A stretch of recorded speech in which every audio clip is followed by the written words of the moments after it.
I just finished up reading Wrath by John Gwynne. This is the fourth in the Faithful and the Fallen series, and I wanted to give you my quick, unedited thoughts as soon as I finished the book, which was just now.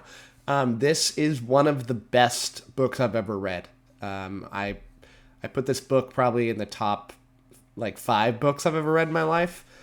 It's incredible. I mean, I'm a little biased in that I really love the last book in a series if it's done well. And this book just knocked it out of the park. I really can't find any faults that I had with this book, and there's so much that I liked about it.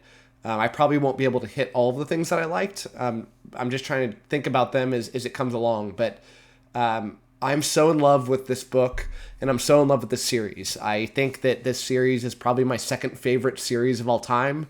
I'll put a little more thought into it, but just thinking off the top of my head, I can't think of a series that I like more than this, other than Malazan, which is my favorite series of all time, and I don't know how anybody would ever be able to top that for me personally for what it does. But this book was, it's so good. I plead everybody who's a fan of fantasy, or even just like historical fiction, because there's magic elements to this, but it's kind of like a Viking story, with definitely some fantasy elements to it. It just hit all the right chords for me. It's amazing to me that this is John Gwynne's first book series that he's ever written. He wrote this book like he's a massive veteran to writing novels. You could tell that these books got better every book that they went along. Not just because I think the story progressed, but his writing got better all the time. One example of that is the way that he does his point of views. In the first book, book or two, he did that classic thing where he didn't necessarily shift on cliffhangers, but he would write a point of view and then finish it and move to somebody else, which is how basically everybody writes point of views. But by the end of the series, he was doing this really cool thing where he's really famous nowadays for making the best battle sequences, and I totally agree with that. And I'll talk about that in a little bit. But what he this really cool thing he does that I don't see a lot of people do. Joe Abercrombie does a little bit of this, but not as good as John Gwynne. When a battle is going on or some big event is going on, he'll be telling the story from one person's point of view, and then immediately shift at a pivotal moment to somebody else in that moment that's seeing it from a different perspective. So you get these major moments, and you get to see him from a bunch of different people's perspectives, and he leaps really quickly. In this book, he did it a lot, especially the final battle. This is spoiler free. I'm not going to ruin anything, and I don't think it's a surprise that there's a big final battle in this book. It clearly was building to that, so I'm definitely not ruining anything for anybody. And I think all of his books ended on some sort of final battle. It's his thing, and he just rapidly shifts it over and over and over again. Malazan does some of that in their final battle sequences, but John Gwynne just nailed it, and I love the way he does it. I also really like the way he does his point of views, where he doesn't stick to the same 4 or 5 characters throughout the book, like Joe Abercrombie does. He really introduces more characters throughout time. I want to say that, I could go back and look, but he probably has 6 or 7 point of views per book, but they're not the same 6 or 7 per book. He has some that are the same, like Corbin is in every one of them. But these characters start small in the first book, and over time they get a bigger relevance throughout the books, and later on they'll get point of views. Which leads me to another point of something that I really liked about what he did. His ability to write these characters, these bit part characters. Macwin, I think that's how you say it, but Macwin starts out in the first book as a really side character. He's a companion to a main character, and you don't really feel for this character. He's cool, but he's just this bit part guy. And throughout the books, he gets a bigger and bigger role to the point where he's a major point of view character. And by the end of by the 4th book, he is the ultimate badass. You are cheering for this guy. He has this vengeance story, this revenge plot that he has to go down, and he's so badass. It's hard to emphasize it. Like when he goes to battle, the opponents are all like chanting his name because they're terrified of him. Like old wolf. They're scared of this guy, and you feel it. You understand it. You've been through this journey with him. You've understand why he's so awesome. And I love John Gwynne's ability to do that. It makes it so that if you go back and read these books, which I hope to do someday, I'll give it some time so that I kind of forget it a little bit, so forget some of the points so that it'll surprise me a little bit. But it'd be really fun to read this series again because you'd get to read this character and you'd be like, oh man, it's Matt Gwynne. And you see it from a different perspective. I really love that. This book did a really rare thing for me where I read a ton of fantasy, and it's not very often that a fantasy book can literally give me chills or evoke emotion, like get a tear in my eye. The only authors that have really done that for me is Brandon Sanderson. The way he writes some of his powerful moments can make me teary-eyed and give me goosebumps. Steven Erikson can do that. And John Gwynne did that. John Gwynne, there were many moments here where, you were getting chills on your body because it's so incredible. And these pivotal moments that you've been hoping and expecting would eventually happen.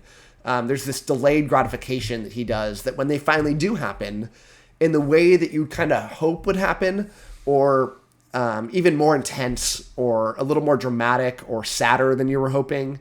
But when these moments happen, they're really impactful. And it's really cool to read those moments. And John Gwynne really, really knocks them out of the park. I mentioned a little bit ago that his battle sequences, he's known for them.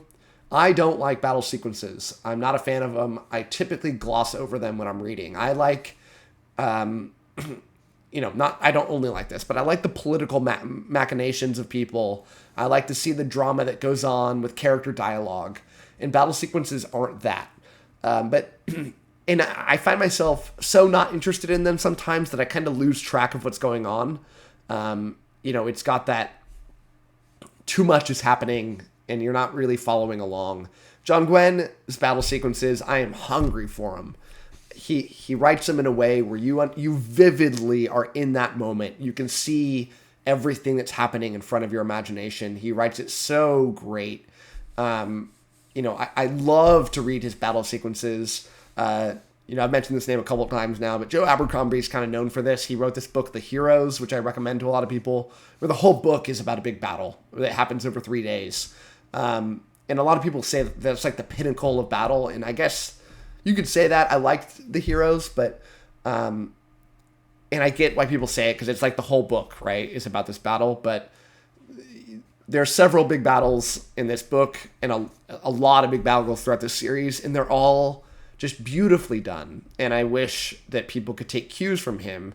I'm at the same time reading the Lightbringer series. I read multiple books at the same time, and it's weak on the battle sequences front, strong on other things. And you'll see my review for that probably in the next day or so for the second book. But it's the weak point in the books, and that's the standard for me. And John Gwynne just destroys that. Another thing that I really love about John Gwynne is, I don't like one type of fantasy. I like a lot of different fantasy. I like, on one end, I like good versus evil. I like reading Brandon Sanderson type novels where, it's very clear who the good guys are and very clear who the bad guys are. And maybe you'll have some gray, or at least they start out as gray, but then they very quickly shift into one of the two categories. But I like that. I like to read about good people doing good things against bad people. And then you have other type of authors who all of their characters are some form of gray.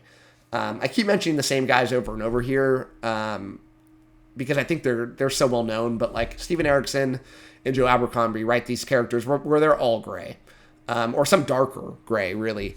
And John Gwynne does a great mix of this, where he writes good characters, he writes bad characters, he writes gray characters. And so it's like this really positive feedback loop where you're getting all of these things at the same time. And it's really fun as a reader to have a really big dynamic where it's not like one or the other. And I can't think of too many books that's done that so expertly. I don't want to. I'm really going to be careful not to ruin anything, and I hope I'm not by saying this. But like, there's one character in this book who is clearly on the bad side, and you're hoping that they're gray or that they're good, and you don't know. I'm not going to say what happens, but you're hoping that they go down this path, and it's fun that you can have these characters like Corbin, who's good. You have these characters like Rin, who is like horribly evil, or Calidus, who's like a demon, and these characters who are in the middle. I love it, and I wish more people did it. I didn't mention it in my previous reviews, but in the first book, they kind of played around, and a little bit in the second book, but they played around with having like magical beasts, or not so much magical, but like mythical, that don't exist in our real world. And I'm a sucker for that. I love like huge creatures. It's fun to read about those kind of things. And they showed up in the first book, and then they kind of disappeared a little bit. Nether rides a mythical beast, but that's really like the only time you get it, other than Corbin has this like big wolf, where it's a wolf, but just huge. So it's not that, it doesn't fit into that. But Nether rides this like crazy big salamander thing that's like a dragon without fire, and it's really cool. And there's a lot of them in the first book. There's like a battle sequence where one side is fighting against these things, and it's awesome. But that kind of disappears, and I left feeling like they needed more of that. The second book kind of played around with magic a little bit. In the first book a little bit too. And they were like teaching the characters how to use magic, but it kind of disappeared. And I felt like a little hungry for those things to come back. And in this book it did. Those, I forget the name of them. I should know it. But like these beasts that Nether rides, there's a lot of them. I love that, the giants are coming in riding on huge bears, like bigger than life bears. That's cool. I like that magic kind of came back. It was a major feature of this book. Small criticisms I had for the previous books didn't come true here. Overall, I can't recommend this book enough. I'm so blown away. John Gwynne is turning out to be my favorite author. I've now read 6 books of his. I've read the 2 books that he's made for Bloodsworn and the 4 books here, and they're all 5 out of 5s for me. It's the longest stretch of anybody writing 5 out of 5s that I've ever read. I'm really looking forward to moving on to his, I think it's Blood and Bone. There's a 3-book series that's kind of like a big time jump from this book into the next one. None of the characters are the same as far as I understand, but it's the same world. And I kind of like already know that I'm gonna love them because I have so much faith in John Gwynne. I already know that they're gonna be 5 out of 5s for me, and maybe it's bad that my expectations are so high, and that's a good way to get them dashed. But John Gwynne just writes in a way that really appeals to me. I hope he appeals to you, and I hope you give this book a shot. Because if you even like it a fraction of the amount that I liked it, then you're talking about one of the best fantasy books of all time. So that's my review, and I hope you enjoyed it.